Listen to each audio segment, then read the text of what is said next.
What is up, Niner faithful? I am here with the illustrious, the scholars and gentlemen, John Chapman and Wayne Breezy. We're going to talk about all things Niners. We're going to look back a little bit on the Ravens game, Christmas Day, the present that none of us wanted Santa to drop off, but it was there, so we got to deal with it. We got some coal in our stocking. But we're going to talk about some things. Look forward to what is happening on the injury front, maybe what needs to happen with Washington. There was some big news that came out of Washington yesterday, so we're going to see how that affects things, but we're going to dive into it. You are watching Johnny Dell's Football Academy.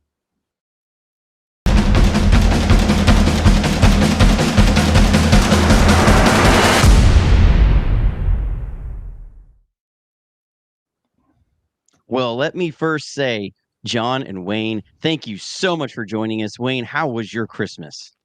Christmas was overall good, and then Santa got really drunk and didn't decide to drop off the last Christmas present for the 49er faithful because the 49ers, even though they were at home, they kind of got obliterated. I made up my own word there. They got blasted.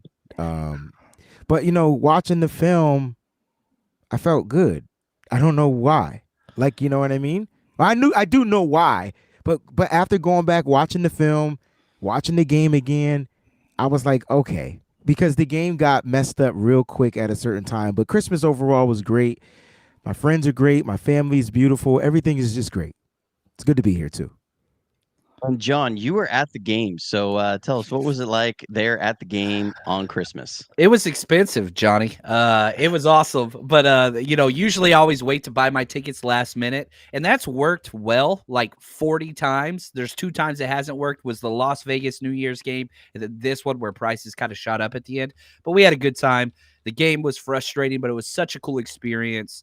Monday Night Football, Christmas. I don't know how many times that opportunity is going to be presented. It didn't go well, but still, everything that the 49ers want is right in front of them. And I got to say, man, I'm pumped. Shout out to my man Jonny for putting this together. Wayne, John, and Johnny. I'm very, very happy. I feel like it's like I don't know, like a Here's 1990s Johnny. trio of bad characters coming together. You know what I mean? Yeah, And I'm just like, this it's is like what the Revenge of the Nerds 4. Oh, there we go. Now we're talking Delta or Lambda, Lambda, Lambda. Oh my gosh, that's amazing. I love it. Wayne, I love what you said. You watch the film and you feel a lot better. I did the same thing. I watched the film and so I did a show right before the game. I think it was last Friday, and I had watched over 3 games of the Ravens tape, and I was watching their defense because I was like, what is making their defense so good? A few things I said on that show was that one, if there was an argument for any other team having the best linebacker duo in the NFL, it was the Ravens. We always say that Fred Warner and Dre Greenlaw are arguably the best linebacker tandem, and really the argument is not very wide. It's because you go, okay, who are we arguing here that could maybe be in that conversation? And to me, it was the Ravens, and that popped on film. That Queen and Roquan Smith were really good linebackers, and they play really well. They play that scheme really well. The other thing was I got a lot of questions. People said, their defensive line, you see a lot of sacks. Is that the strength of their defense? And I said, their strength of their defense is that they don't really have a weakness. Is that when you looked at their team from top to bottom, especially on film, they played so sound in the defensive backs, the linebackers, the defensive line all together. They were playing their scheme really, really sound. And yes, their defensive line was good, but I didn't see it as like this overwhelming force. It was when you mix that with really good linebackers, with a really good back end, you have a really good defense. That being said, I also was showing some clips that I thought if we had them in base defense, that we could hit them over the middle on some passes. And that's exactly what happened. We hit several early chunk plays to George Kittle in against their base defense. And I said, we're going to have some openings in the run game. And it was going to be around the B gap. And because that's where the Rams were able to run. And we hit some big runs right in that area. The things were going well. It was the turnovers that just absolutely killed us. And one thing that stuck out to me was how quickly that game flipped and got out of hand. When you're watching just the offensive tape, it was like, here you come out of halftime, 4 plays, and on that 5th play, they were down by 3 scores. by the fifth offensive play out of halftime, they were down 3 scores, and the game was just out of hand at that point. So, John, I know you dived through the film a lot with on this. How did you feel coming out of it and watching the film? I felt like they saw something, like you said, that was very clear advantage. They wanted to get them on base personnel and then go to an empty set offensively. That was like Shanahan's what he wanted. Um, and it worked. And you moved the ball very, very well. The problem was that's also where almost all the turnovers came from. 3 of the interceptions came with no running back, back there to pair with Brock Purdy. They was split out wide. Even though Christian McCaffrey played every single snap of the game, which I think was another mistake. Not that CMC being out there is a mistake, but Kyle didn't want to use him in the running game near as much. And I think that came back to get them. I really felt like the linebacker tandem of the Ravens paired with amazing safety play from Kyle Hamilton. That was kind of the difference maker. He had, the Talanoa Hufanga game, and we didn't have our Hufanga. Instead, we had Jair Brown, which I thought had his worst game so far as a pro. And so we couldn't do that kind of triangle defense to leverage against some of those players. And I think that cost us. But the schemes and all those things were fine. You outgained them by almost 100 yards. You moved the ball fine. And that's without the penalties, too. They moved the ball. 5, first downs of theirs came from penalties. So schematically, player-wise, all those things were fine. Kyle kind of outsmarted himself, so the turnovers put us in a huge deficit. Special teams didn't help. And at the end of it, whenever you're playing against a good quality team, I would argue probably the best team in the NFL after seeing what we saw, 49ers just came up a little shy. Yeah.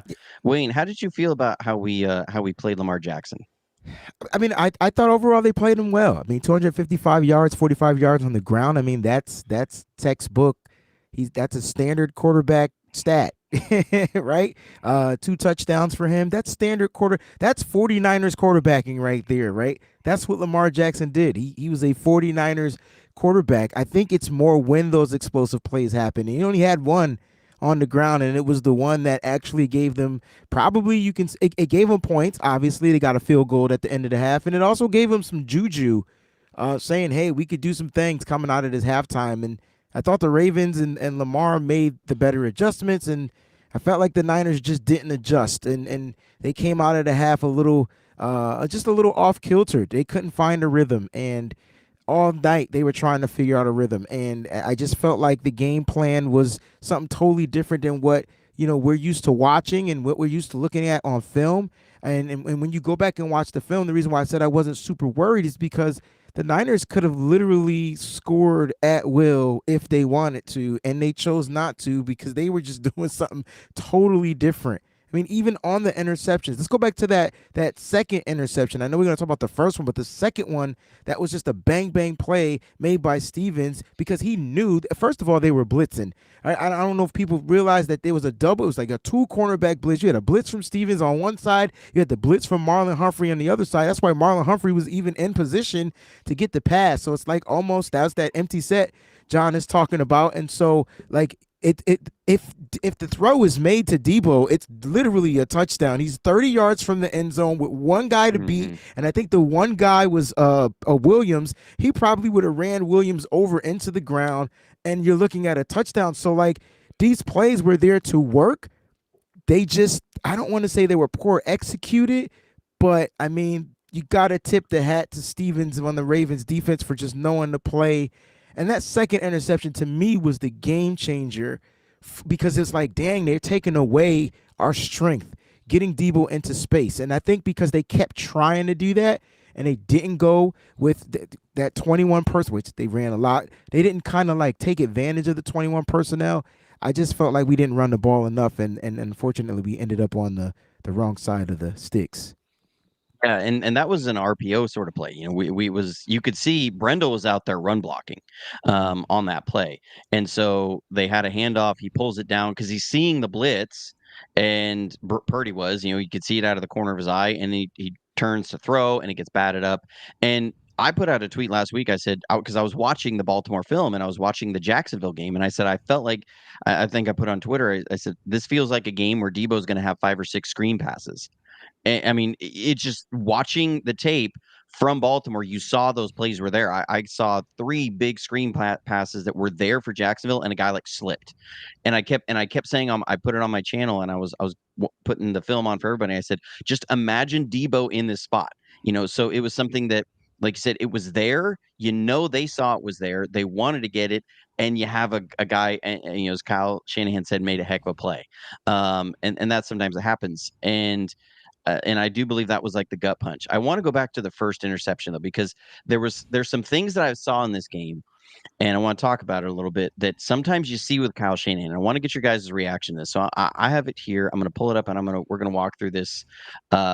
Sorry, I totally forgot to pull up the actual. We're seeing how the magic is made right here now, Johnny. Oh, man, yeah, this you're is seeing how it's made. I gotta go to the pay-per-view right right folder here, here. yo. This is I named it Purdy Pick, so I gotta find it real quick. Which one? Purdy pick what? Purdy Pick. There it is. Yep. This was the first Purdy Pick versus Baltimore. So this is something that we see from Kyle Shanahan, and I've heard some criticism from different quarterbacks over the years about how Kyle Shanahan designs his offense. And they go, sometimes this I don't fully understand what they're trying to do here. And I think it's always because they're looking at things through the lens of a quarterback, not a play designer. And Kyle Shanahan sometimes will get into this thing where he designs something so specifically for how a specific defense plays their a certain coverage that he believes he's going to get. And so it's very reliant upon, you have to have the exact look that you're going for. And he's very confident that he's going to get that look. And when he gets it, it's amazing.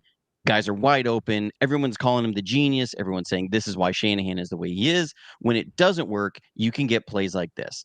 And so what we have here is, this was the very first pick from Brock Purdy. And you're going to have Debo running kind of a through route. This is a variation on a double post, okay? So you got Debo running a through route / kind of post. It's either a lazy post, which is sometimes what you see on film from Debo, or it's a through route. Hard to tell 100%. And then you have Ayuk running kind of what's called a widened hammer, or a widened post route. So he's going to widen a little bit, and then he's going to hit a post. Okay, let's go run a little bit deeper. So we'll see. What they're expecting here is they're expecting cover 3. So I'm going to switch this to blue. So they're expecting deep thirds here. Okay, from Baltimore. And so what they're going to do with Kittle is, Kittle's going to kind of come up here, and he's going to run a little out and sit. And then Juszczyk's going to run a little whip route and come back in. Is what's called a choice out China usually. And what they're trying to do is they're trying to get the deep third guy to drive on Kittle and occupy the backside hook curl in this cover 3 onto Juszczyk. And that's going to occupy both of these guys out of this field. So then you get a clear stretch on the middle safety. And so as Purdy drops back, he's just got to read the deep safety. And normally, the way that the Ravens will play this, they're going to want this will linebacker to end up matching that over route, that through route from Debo. So they've got a way to occupy. Let's clean this up a little bit. They've got a way to occupy the hook curl here with dadgummit. I don't normally do this. They've got a way to occupy the hook curl here with Juszczyk running this little choice out China. They've got a way to occupy the deep third corner with Kittle, because I saw this several times in the game, that the way that Baltimore was running this, their corners were matching any of these sort of intermediate routes on the outside. And so now you have a clear stretch. And so if they're in cover 3, you're going to have probably Brandon Ayuk wide freaking open, or Debo is wide open. So it's probably going to be 1 to 2 Ayuk Debo. And most likely you would get Ayuk here wide open for a touchdown. The problem is that Baltimore didn't run cover 3. And so you see they're going to widen this out. That's what I was again. trying to say. Yeah, there it is. Yeah, they're widening McCaffrey out. And the idea is you're going to widen this guy a little bit too. Okay, you want to widen the other linebacker. So you're opening up that middle of the field so that you can have this horizontal stretch of a deep third safety. That's what they're trying to do. And the problem here is that in this coverage that Baltimore called, you have no good answers. So Baltimore ends up running a cover 6 here. So Baltimore we're in a deep quarter. and then we're in deep half.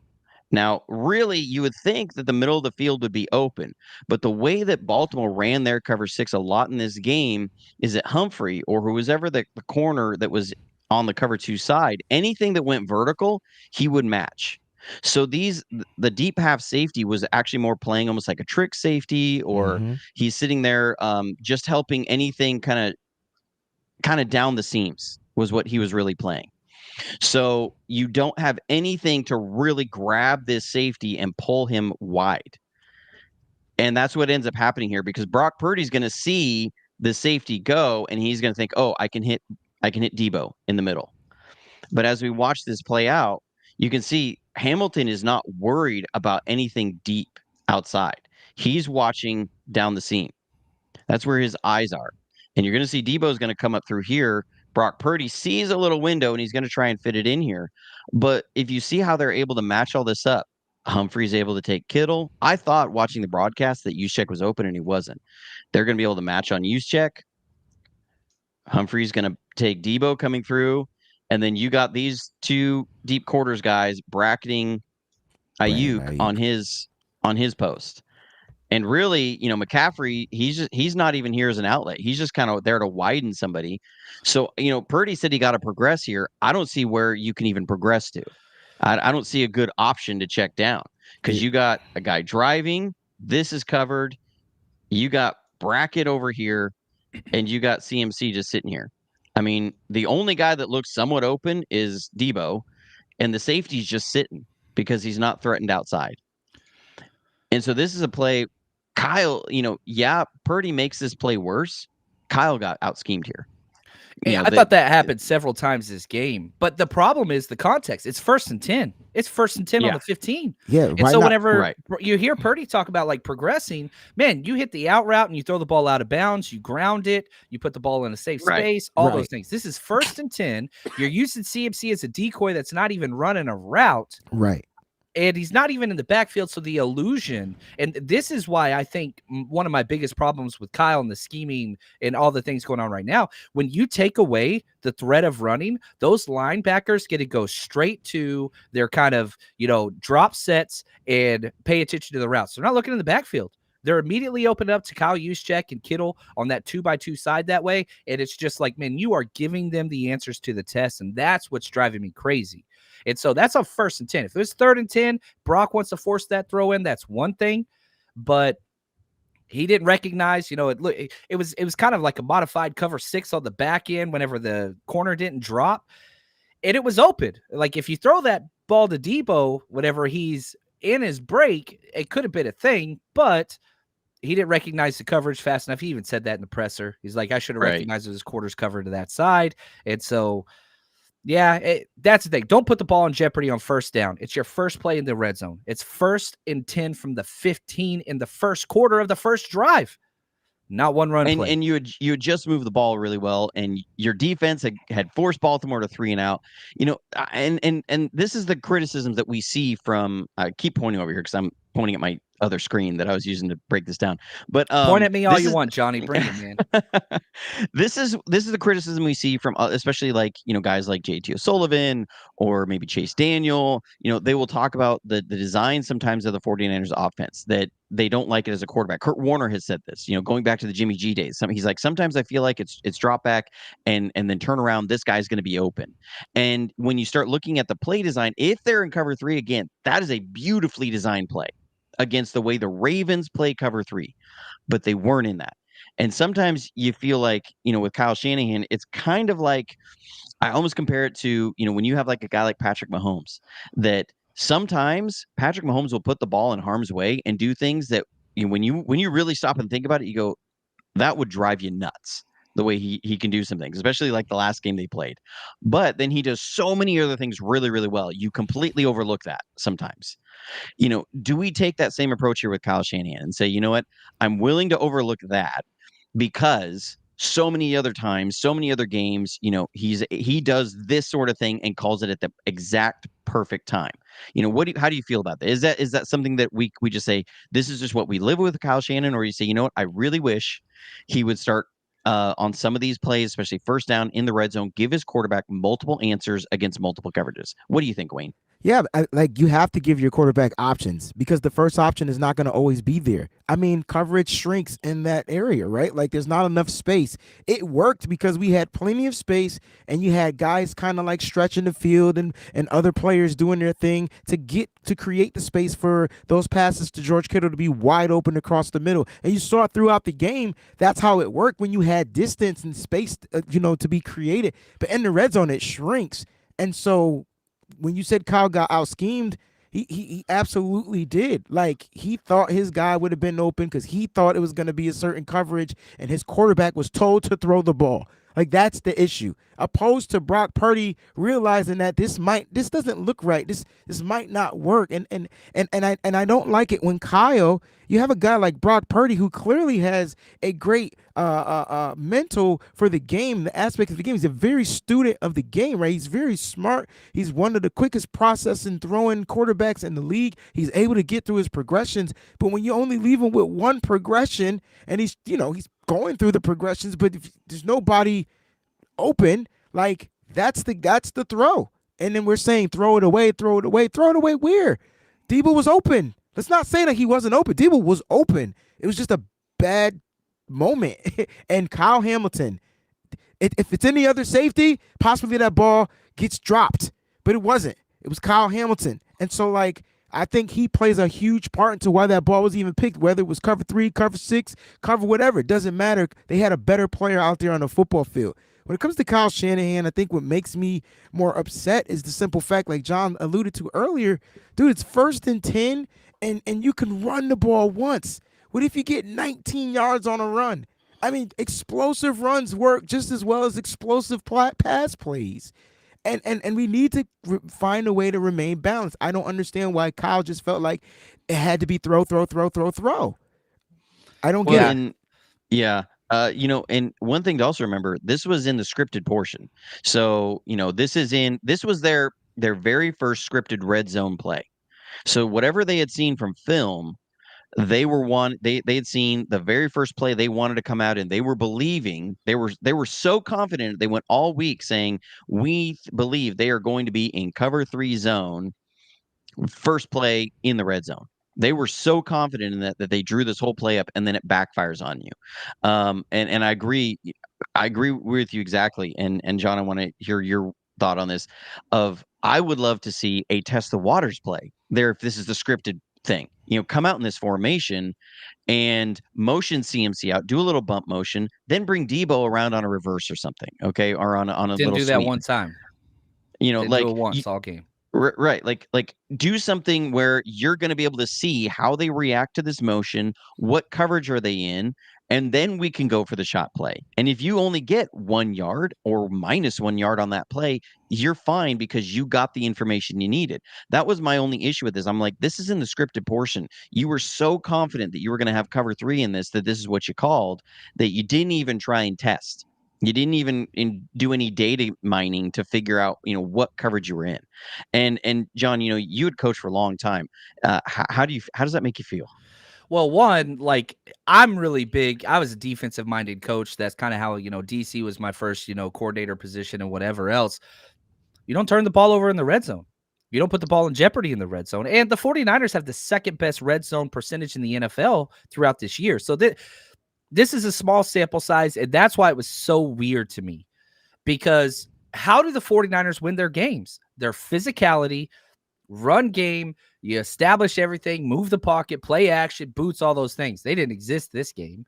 And so you go out there 1st and 10, and, back to your question earlier, Johnny, about Shanahan says, do this, throw it to this guy. And we saw it in the other scripted portion in the very first drive of the 3rd quarter. It's 3rd and 6. I think it was 3rd and 6. Might have been 3rd and 4. Yeah. Come out in an empty set again, and you've got one-on-one coverage dictated on the outside to Brandon Ayuk. Instead, you throw a little curl route to Willie Snead with freaking 2 of the most athletic linebackers in the NFL and a nickel guy sitting on him. But that was Purdy's first read, and he's supposed to throw that based on the alignment pre-snap. I get it. But at some point, somebody has to say Ayuk one-on-one with their worst cornerback, or Willie Snead against the NFC player of the week and one of the most athletic linebackers. Like, That seems simple to me, and that's my problem, Johnny. These scripted issues where Shanahan is at his best. I'm putting my kids through college betting 49ers score in the first possession. It did not work this week, but overall, they're kind of the best, in the NFL at it. Kyle sometimes has to be checked. And it's just like, man, if you just would have ran the ball, like you said, data mine it, figure out what they're going to do in this coverage, get your validation, then try to take advantage of it. You don't have to freaking go gung-ho on 1st and 10 from the 15 on the first drive. So we've had some struggles offensively against the NFC North, except for the Steelers, apparently.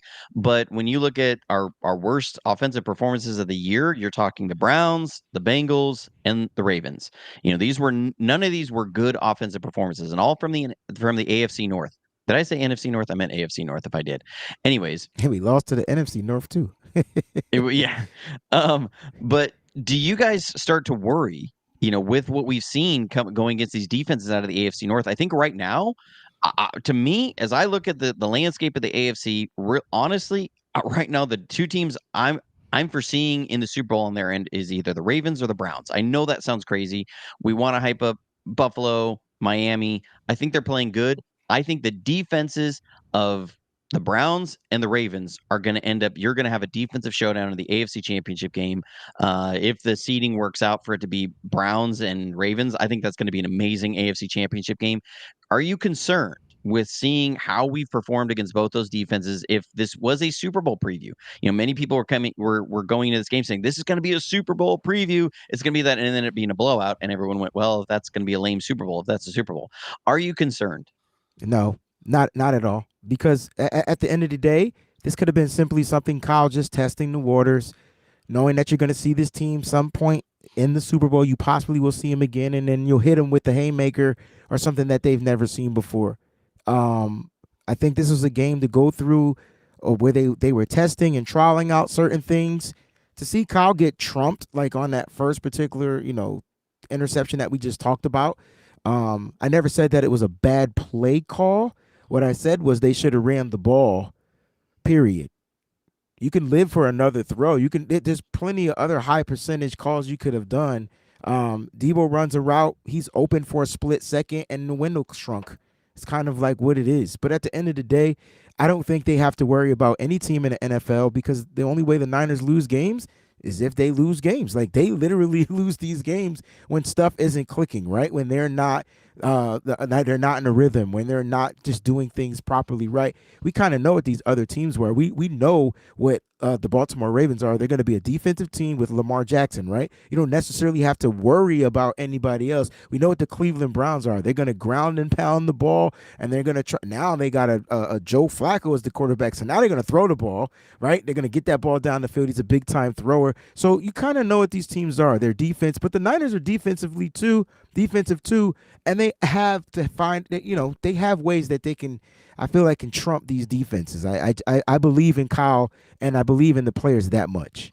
Yeah, I'll say this. There's two defenses I don't want to play against. It's the Minnesota Vikings, who are a half game out with Brian Flores. What that dude's doing right now is, from a film perspective, is about as fun defensive tape as you could watch. Oh yeah, I think I mentioned that on my show before the Ravens. I said, watching the Ravens and how sound they were on defense was the second funnest film I watched, other than Brian Flores, because what Brian Flores is doing is so creative.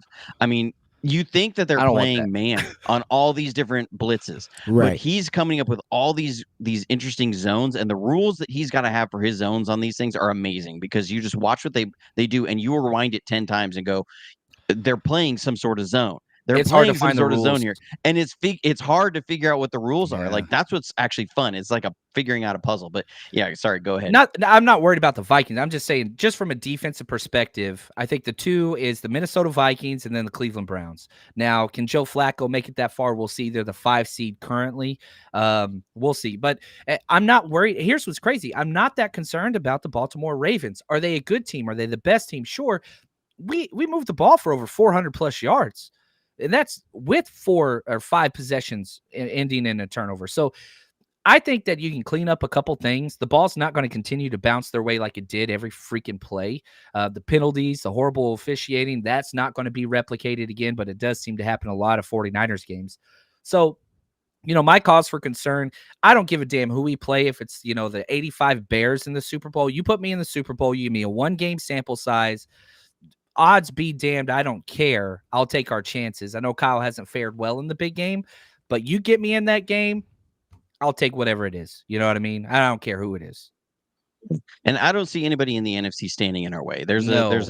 a Cowboys fan in one of y'all's channels. I don't know if it's you, John, or you, Wayne. There's That no he's such thing. popping off in the chat in one of your channels, and he's high on something because he keeps thinking that they want to face us in the playoffs. How'd that work the last Yeah, 2 years? first of all, we're living rent free in your head if you're on one of our channels. So Dallas can't win on the road. That's number one. Ever. So, That can't. And on number two, if the 49ers had to go to Dallas, which they won't, they would beat him again. So like he doesn't want the smoke. He needs to figure out. they don't match up against the 49ers. They're Yeah, not in no. the same class. They are not got in to the same figure class out of how team. to beat the Detroit Lions this week. That's what he needs to focus on. Timothy, go jump into a Lions chat and see if you can get some intel from them. There we go. We got you, Tiny Tim. We're glad you're here. Subscribe, buddy. I want to get to a couple super chats here.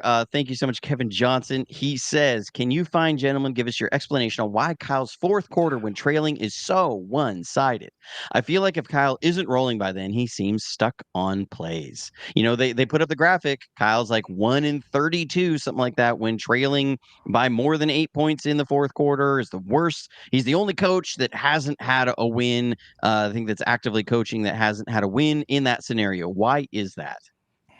Well, go ahead. I mean, it's got to be his philosophy, right? Like Kyle has an explosive scheme that, if executed properly, because that's what it comes down to with Kyle Shanahan, the execution, basically, because he feels like every play call that he calls is going to be for 7 points, like 6 and then the extra point, like every time they step onto the football field. And when you go back and watch the film, you'd be like, dang, if this person made that block, or if this happened, it probably could have gone. We just talked about on that second interception, like if the ball wasn't tipped, it was getting into one of the most explosive players in the NFL's hands, and he just had to beat a one-on-one. That's Kyle Shanahan. I feel like he thinks his team is just going to come out offensively and like just take a crazy lead, and it is what it is. And kind of when he plays with the lead, they don't lose. When he doesn't have a lead, though, I don't think he's that type of play caller that can kind of like figure it out. Maybe his stuff needs to be simplified when we're losing just a little bit. Like simplify it. Just have a check down. How about in front of Brock Purdy opposed to the side of Brock Purdy, so he could just float it right there. Just little things, to kind of get some juju and get back into a game. I don't know why that stat is like really, that's a bad stat. It's terrible, but I think his mindset is that we're not going to be trailing in games. So, yeah, that's fair, but sometimes things go the wrong way. And so I went back after the 3-game loss and I charted every single play call in the fourth quarter or overtime when it was within 8 points. Okay, so 1 possession games in the fourth quarter, whether the 49ers were up or down. And so for a 2-year stretch, Kyle Shanahan had an 85% pass call rate when it was a 1 possession game in the fourth quarter and overtime. That's simple to me. Like the panic mode that he gets in pressure situations, and you see it on the sideline. And I love Kyle. He's my number 1 head coach. If I could rebuild a team start to scratch, Kyle's my number 1 pick.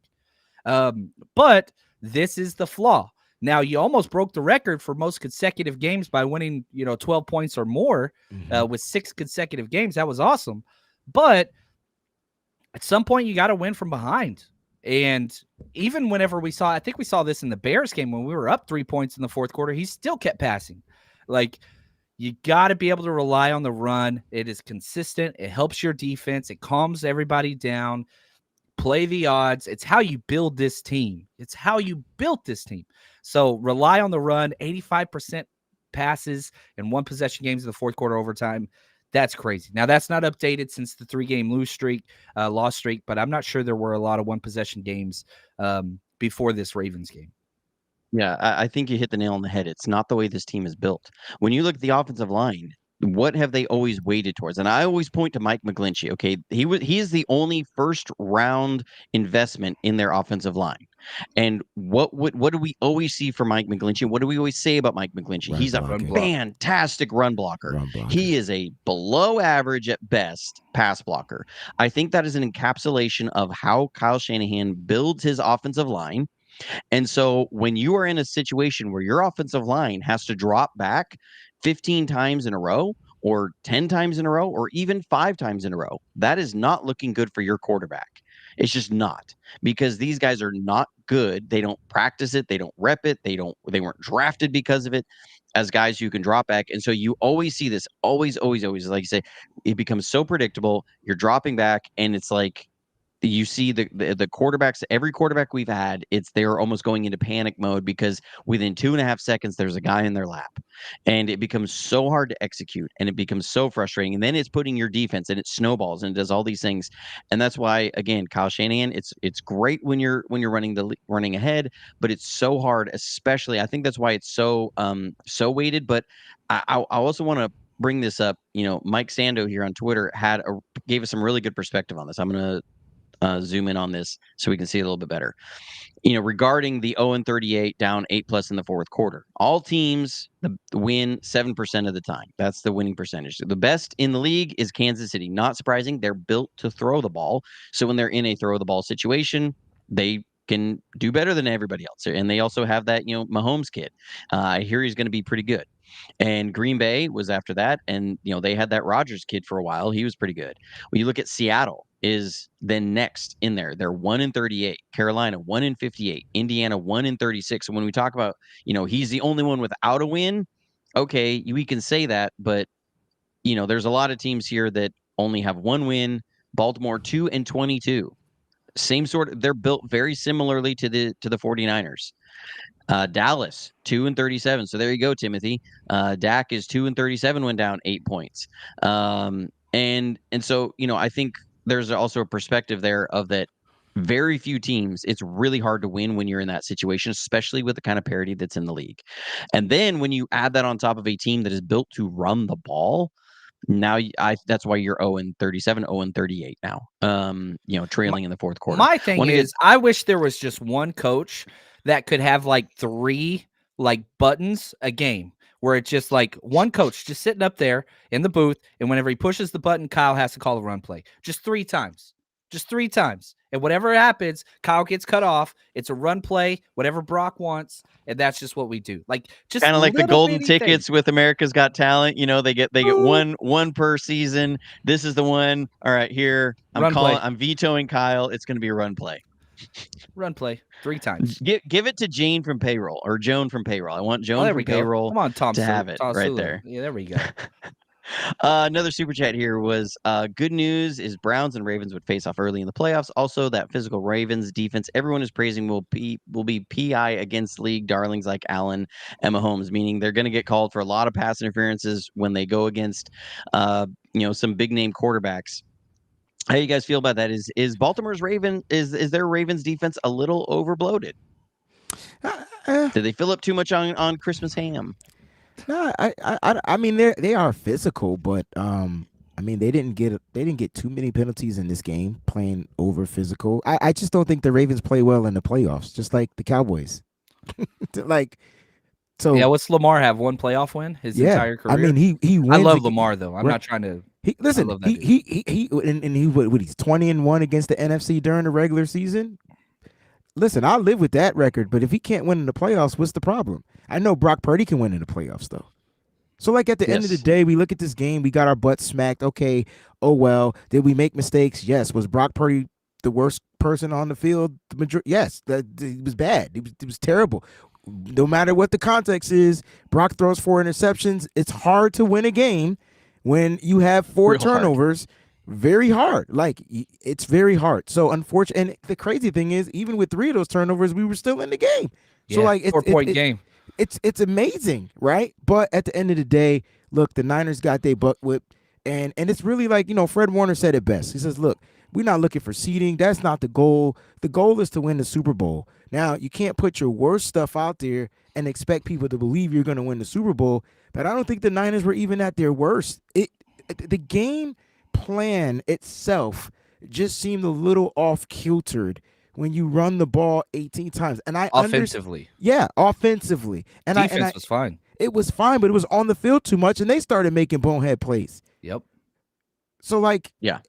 you said the snowball effect. So at the end of the day, as a 49er fan, we're fine. We're going to be fine. It was an AFC game. We got beat on national TV. Let's go and dominate these next two NFC teams. I think that's what it comes down to.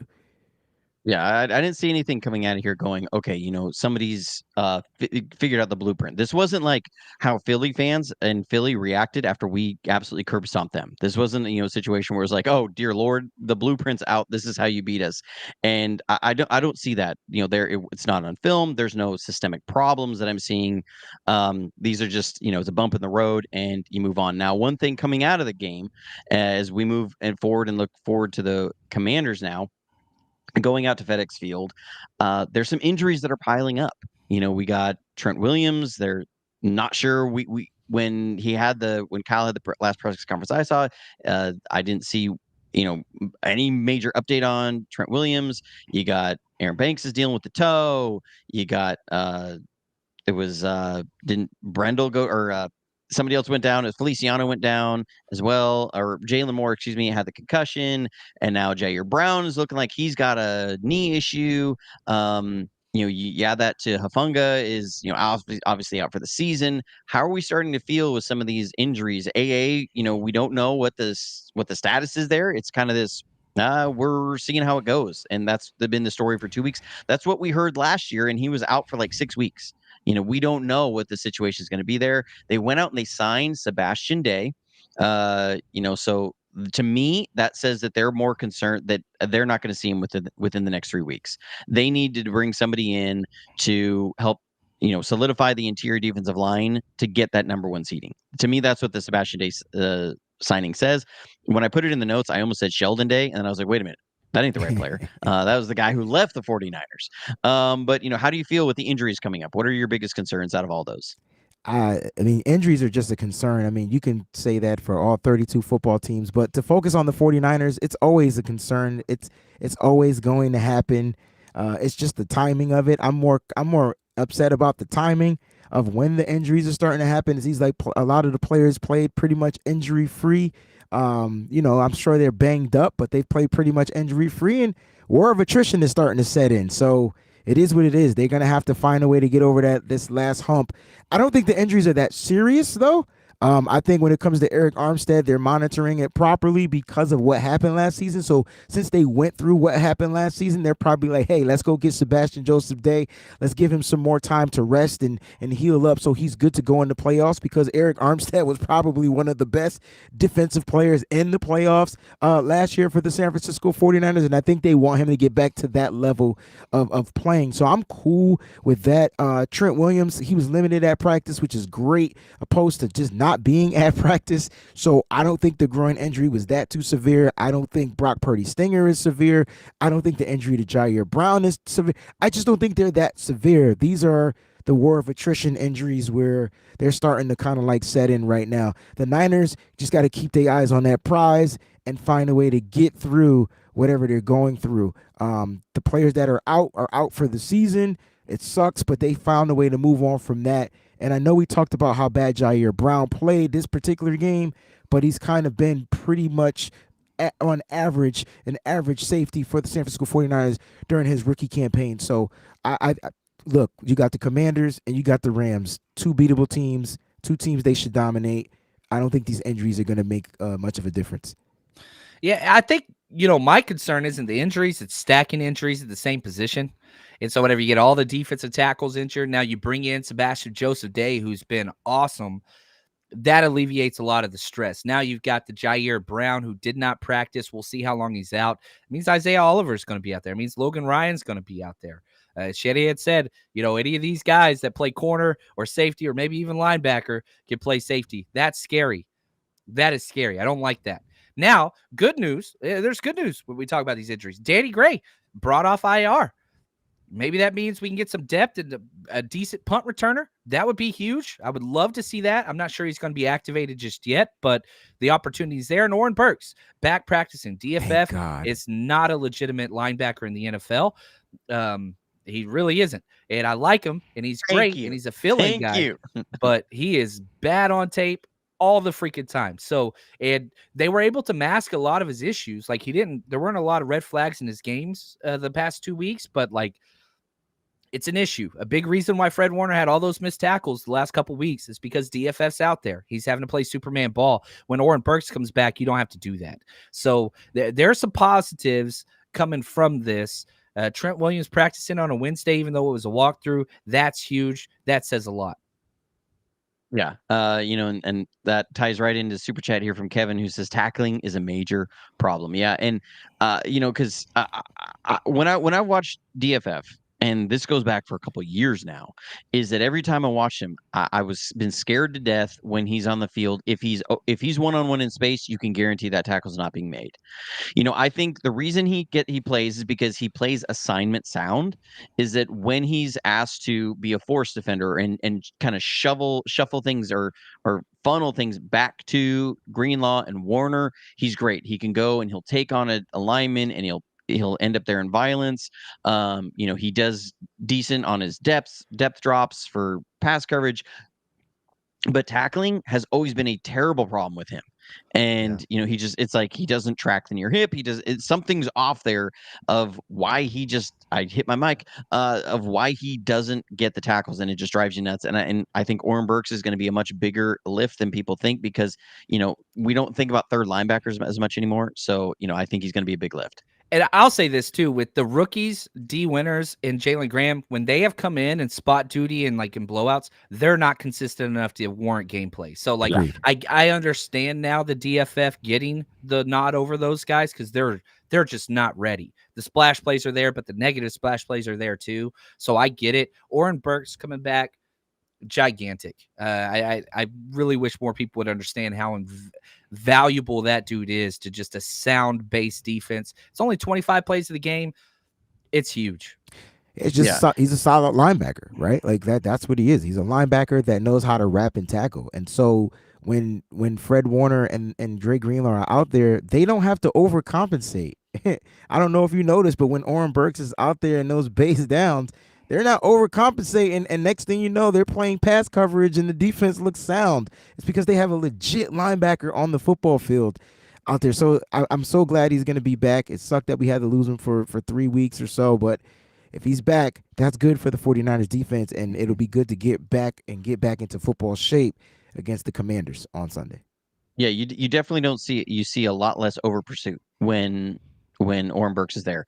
When he's not there, you can tell Fred and Dre, they're so worried about, they don't want to just funnel that run back. They don't want to funnel somebody back towards Flanagan Fowles because there's not the trust there that tackle is going to get made. And so, they'll over pursue, they'll get out of their rush lanes, they won't be as quick on things. They're, like you said, they're pressing and they're trying to make up for it. I want to hit another super chat here. This is from the Lone Draftsman. Thank you so much for the super chat. He says 49ers Ravens rank both 4th and 5th in DVOA history through 14 games going back to 81. These are two really good teams as far as DVOA, and so he's not concerned in a rematch. Either could win it. There's no systemic problems there with either way, and that's a great way of saying it. There's big news looking at the matchup here against the Commanders that they benched Sam Howell, and they're bringing out Jacoby Brissett against the 49ers. How do we feel about this? Kind of a late news thing, and maybe the 49ers coming off of a short week, they started watching film on Sam Howell, and suddenly, game plan install day, they're finding out they're going against Jacoby Brissett. Wayne, do you got any concerns there going against Jacoby Brissett now, kind of as this wild card thing thrown in there? Not really. Just another guy that they gotta, prepare to take a run. Another. I don't want to say he's like a super mobile quarterback. That's not his thing. He's gonna look to stay in the pocket and get the ball down the field, but he will. He has some feet and he can move. So the Niners can't just tee off, they want to sit and duck back there in the pocket. So they're gonna have to play disciplined football again, and they're gonna have to wrap and tackle because Jonny, And John, I don't know how many missed sacks we had in this game against Lamar Jackson, but they were right there. Like just so I get the missed tackles. There might have only been 6 missed tackles in this game that were recorded, but I get why people felt like there were 30 because there were some sacks that were missed just being right there. So they got to just be fundamentally sound against this guy. I don't see him throwing for 300 plus yards and 5 touchdowns. The Commanders can't even score that many points, but he did have a nice little stint when he was out there on the football field, this past weekend. So he's a professional quarterback. He's a veteran quarterback. You're going to get that. And the Niners just got to be disciplined, and they'll be just fine. Yeah, and I'll add to it. You go from playing Kyler Murray, Lamar Jackson to Jacoby Brissett. So like the mobile quarterback's there, but you've spent weeks, getting ready for this. And, there was really only one big Lamar scramble that killed us in the, the yards as far as like that explosive play goes. But yeah, just answer your call. The Commanders have lost, I think, 6 straight. They're not a good football team. Brissett's way better, protects the ball. He hasn't thrown an interception this year. He's appeared in 3 games. It's a better team with Brissett, but let's be honest. You're fighting for the 1 seed. You go take care of business on the East Coast. You do what you got to do. You're the better team. You took one of their best players for pennies on the dollar. Go do what you got to do. Yeah, put them down, man. Yeah, put them down. Yeah, I'm looking at this. This feels like a desperation move from Ron Rivera to me. He fired Jack Del Rio early in the season. Some people were like, I don't remember him throwing some people under the bus. I said, Rivera's thrown a couple people under the bus this year. He threw Jack Del Rio under the bus, fired him. I believe he fired his special teams coordinator.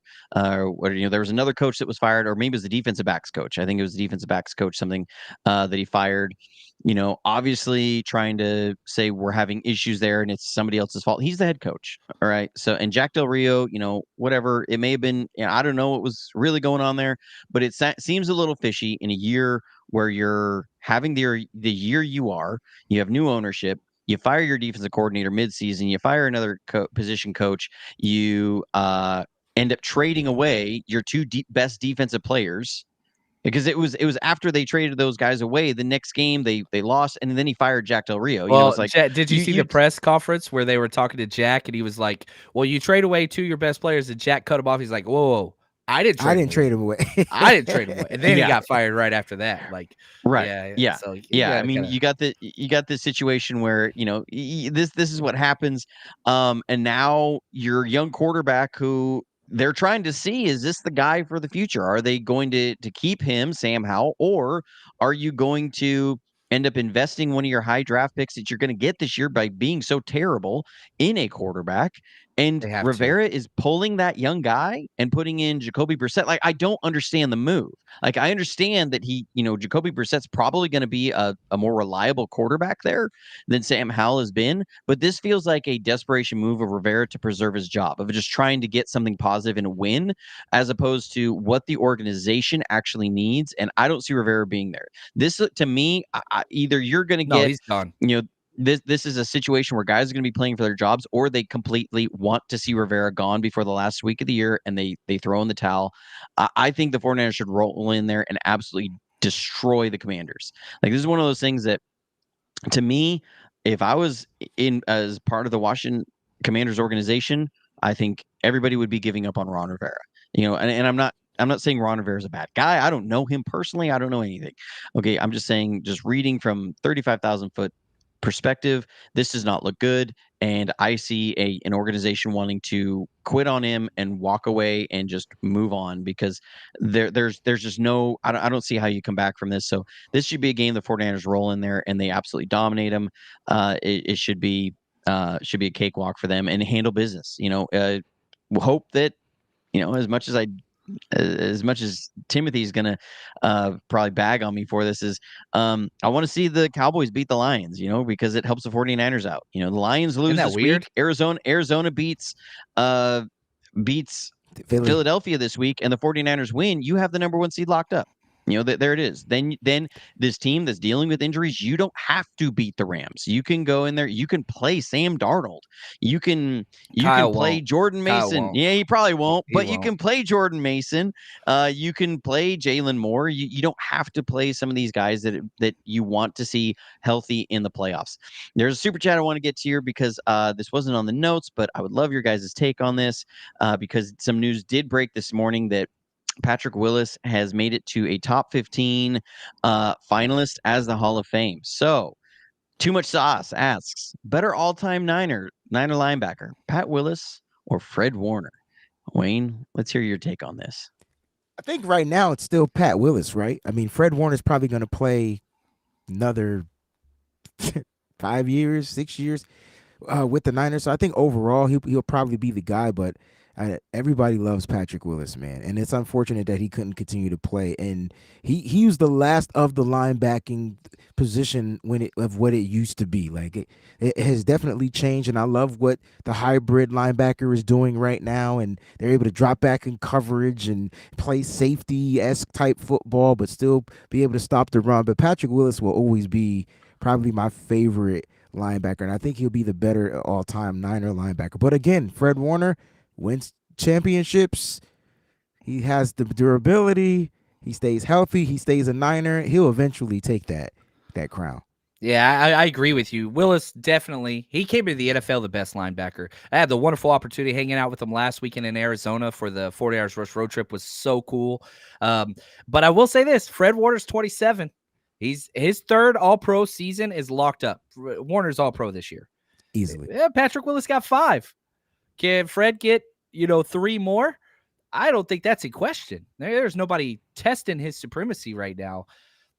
I think Warner's going to take it. I do eventually. Now, again, Willis, he's in the clubhouse. What he's done is Hall of Fame worthy. He should get in this year. And congrats to him on being a finalist. But I'm telling you right now, if I was buying stock, man, Willis is going to be the greatest linebacker of all time. Yeah, I think you both 49ers make all some time. Sorry. Yeah, 49ers all time. Sorry. I think you guys make some excellent points that I want to agree with. And I do agree with them that, Patrick Willis, what we saw from him, one, we have to remember that Patrick Willis was not on a great team for half of his career, that he was the best defensive player on his team, and it wasn't close. The best player. And he on was the a guy team. who without anybody else on as a supporting cast, really that 07 defense, that 08 defense when he came in, his rookie year, dude had like 220 tackles. I mean, that's just insane. He was getting like 20 tackles a game and in some of those games. And he was, to me, when we make the argument, I think that Patrick Willis needs to be in the Hall of Fame. And here's why. People always say, well, he didn't play long enough. You go, well, one, okay, what are the criteria for being in the Hall of Fame? One, they have to play at a really high level.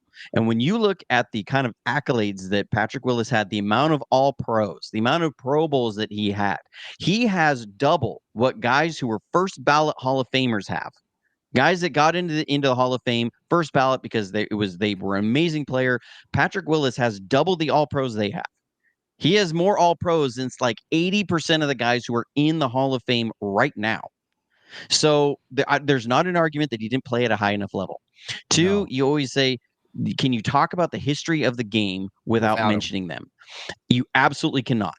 Because if you look at the way that the linebacker position has changed for the last 15, 16 years, where you're seeing all of these matching zones now that were kind of, Saban started doing them at Alabama because he had these really athletic linebackers.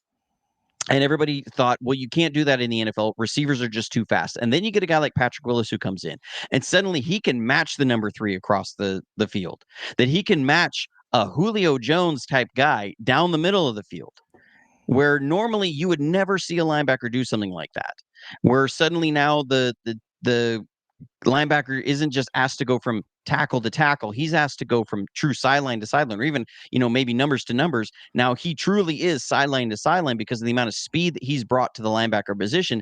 It completely changed how guys started valuing traits at the linebacker position, because before Patrick Willis, your prototypical middle linebacker was a Brian Urlacher, was a Takeo Spikes, these big thumper guys who were going to be able to get in there and fill, and they were going to take on guards, and they brought in that ability to be physical.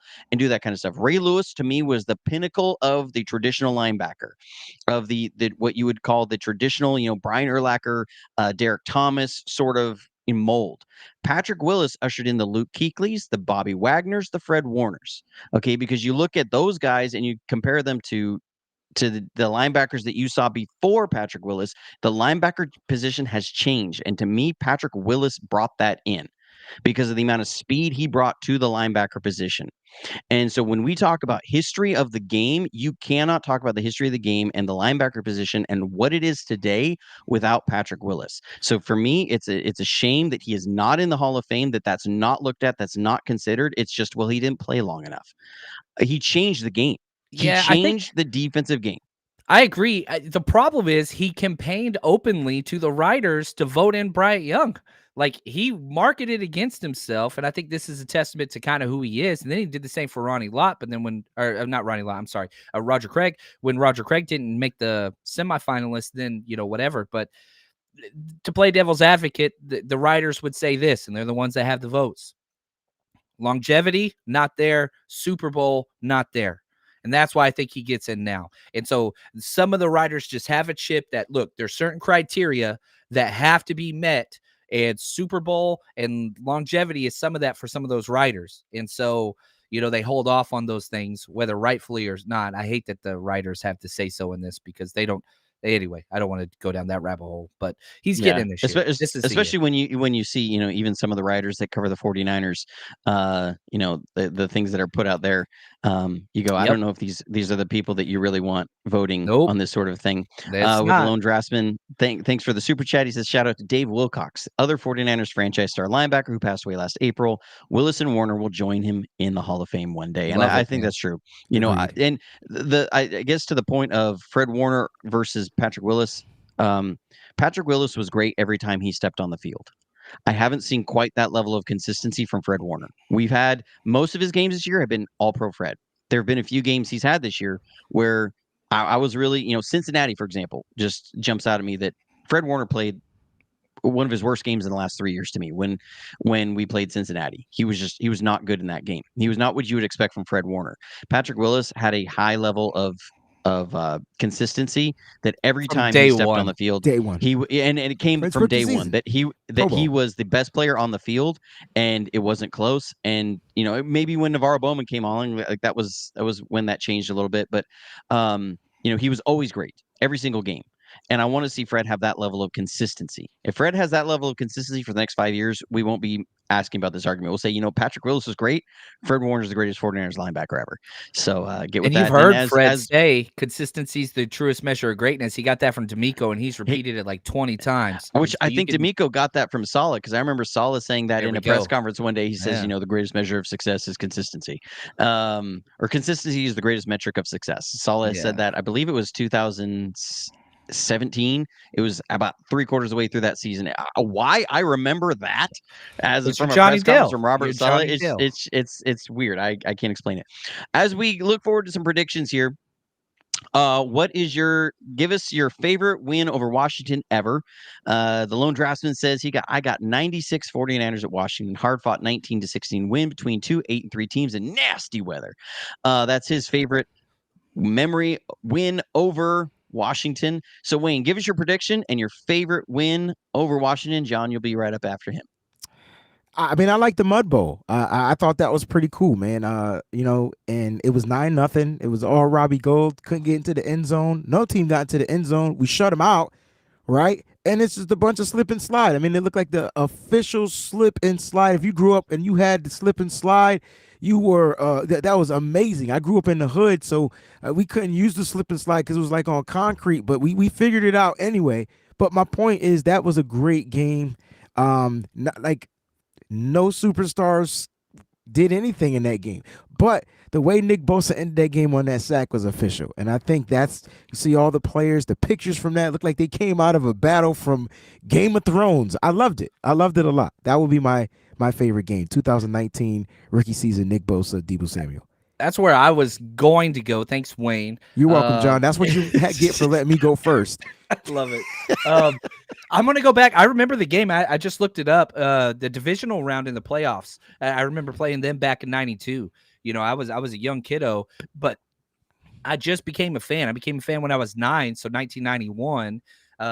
And then we get into this, and yeah, you beat them in the playoffs. Ricky Running Waters was like one of my favorite players ever, him and Jerry Rice, and I just remember having a good game.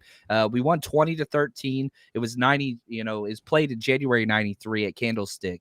Obviously, we didn't go to the Super Bowl that year, but I remember that game, and I remember flexing because we would walk to school, and I had a buddy that was a diehard Washington fan and a diehard Cowboys fan and a Steelers fan, and we would fight all the time. I remember that. I had my new hoodie. Oh, man, good times. Good Starter. times. Yep. I got to go back to the Mud Bowl. That was what I was sitting there in my mind. I'm like, I'm going with the Mud Bowl, and then Wayne just blurted up Mud Bowl. Because I will always remember the picture that they had of Mike Person. That's it. With his beard, just mud just dripping everywhere. That's the one. And that was the feels great baby game. That became the saying because Aaron Andrews was interviewing Jimmy G, and he said, feels great, baby, and they walk off the field 9-0. That was that game. Yeah, that was that high. game. And like I was out there too.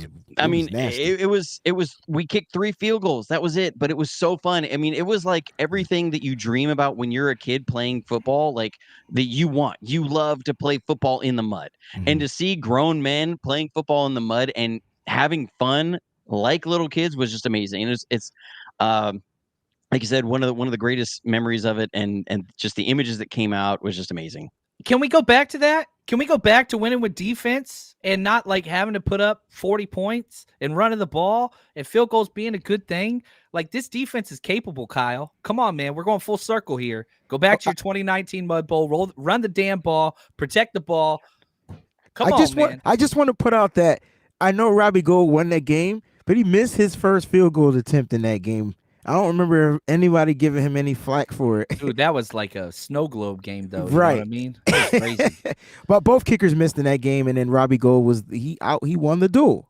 3 out of 4. Yeah. And the crazy thing is we got to the red zone, literally like the 3-yard line 2-3 times, and just couldn't cash in. It was a mess. George Kittle, that's the first, why don't we do those plays anymore? Like, George Kittle, line up in the backfield. I ain't saying it since 2019. That means that they haven't seen it since 2019, which means it probably will work. Wayne's East Coast is coming out. I love it. He's getting fired up. I don't get it. Awesome. Like, you have all these weapons on the field that could do multiple things, can line up in multiple ways, and it's just steady Eddie. Yep, George Kittle, go in motion, set the block, whatever. No, line his ass up in the backfield. Let him punch it in. He could run. Sorry. I love it. I got to get to home for a meeting. My wife has a work meeting, but I want to get through a few of these super chats. 3 more came in, and I know one came, I think, is from your channel, John.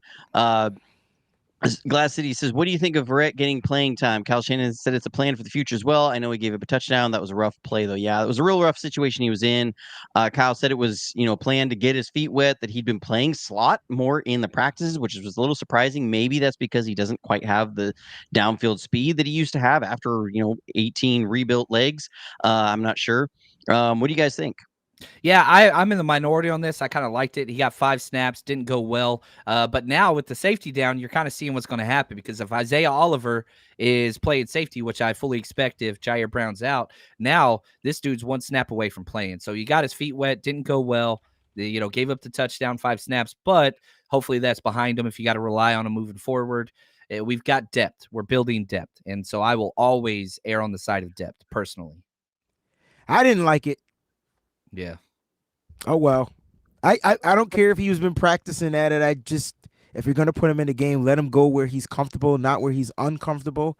He must have had some really good practices, though, for Kyle to want him to get out there to play in the slot.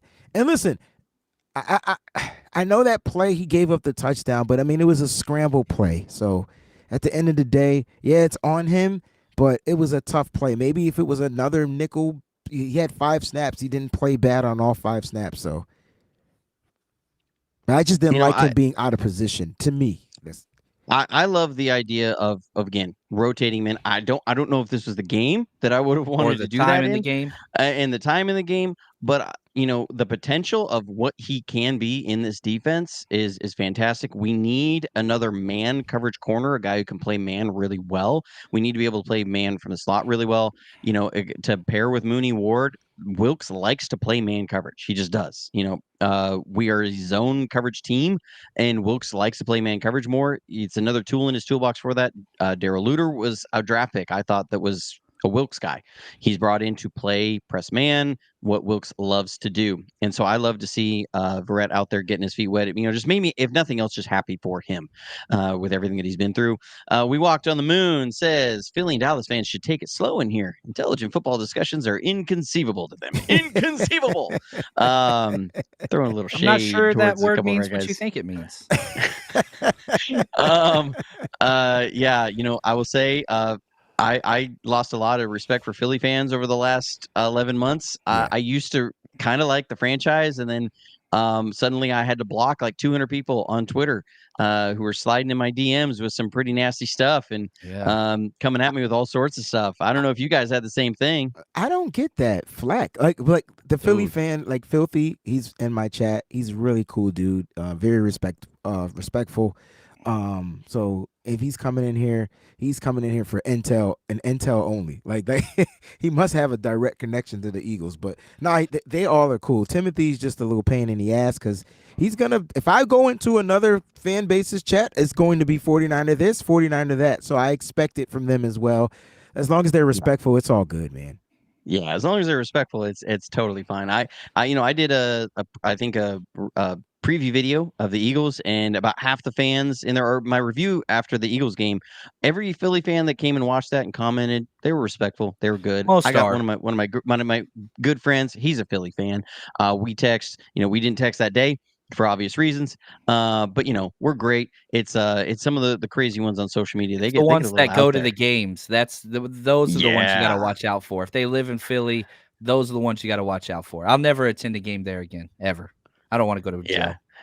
Yeah. I don't want And, to fight a grandma either because I got close to it. And we've heard from different players, who've been there, not just 49ers players who said that they won't take their wives to games in Philadelphia anymore.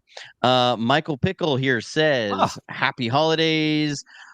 Gentlemen, we got this, Niner Nation. Keep your heads up. Playoff mode loading. How do you guys feel going into playoffs? Let's wrap it on this one. So, yeah. Sorry, I cut you off, Wayne. My bad. I feel great. I feel like we're exactly where we need to be. We got checked a little bit, which I don't mind.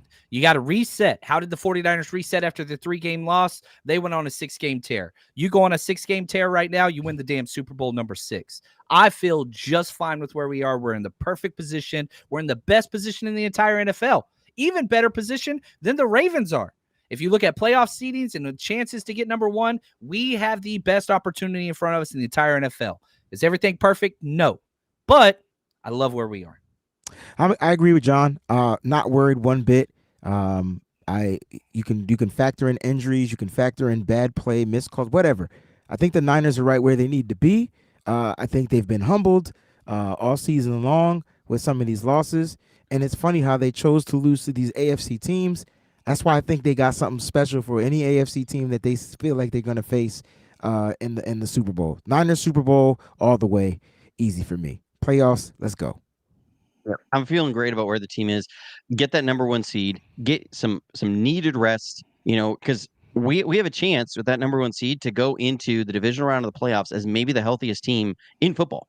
When you start looking at some of the teams and the major injuries they've had, the 49ers have a chance to be the healthiest team in football, which when was the last time we said that? I think the last time was 2012. And what happened in 2012? We went to the Super Bowl. So I feel great about where we are. Lock up that number 1 seed, get you some extra rest, get these guys really healthy, and just roll into the Super Bowl. I mean, that's what it needs to be. Roll through the playoffs, get there. So, John, I'm going to have you go first on this one. Your score prediction for the game, and then Wayne, your score prediction for the game, and take us out of here. It's going to be a little more defensive than we thought. I'm going 27-11, a weird score, 27-11, 49ers. Right the ship. We're a better team. I'm going 34-10. It's a 30-30 game, baby. Easy. All right. I'm going 31-13. I think I see Washington getting 3 scores in the game. I don't see them scoring more than 1 touchdown. And I think you're right. This is going to be a 30 Purdy. They don't have much of a pass rush. They're strong up the middle, but I think this is going to be a game you see crack toss a lot. You're going to see Christian McCaffrey running down the sideline, Brandon I Ayuk hope leading so, out man. there. Please run the I, damn ball. I think you're going to see Ayuk get hit on a couple of those big over routes, Deebo Samuel on some screen passes, and it's going to be lights out for the Commanders. So thank you guys so much for joining me today and having this. This is so much fun. It's always great to talk to you guys. John, real quick, where can people find you? 49ers Rush, whatever social media, whatever. Just type in 49ers Rush. We should pull up. Enjoy our podcast. And I get to record with Wayne all the time. But, man, Johnny, we need to do this more often, man. I really appreciate it. I agree. Yeah, this is so much fun. Wayne, where can people find you? At the Wayne Breezy everywhere. You might even see me on a billboard soon. So, yeah, the Wayne Breezy, one of your best 49er content creators, man. I just love talking about this team. Capital T. It's One true. of It's true. the I mean, that's not even ego. That's just a fact. I mean, that's like saying that water is wet. So thank you guys so much for being thank you so much for being here. And as always, stay safe, stay healthy, and go Niners.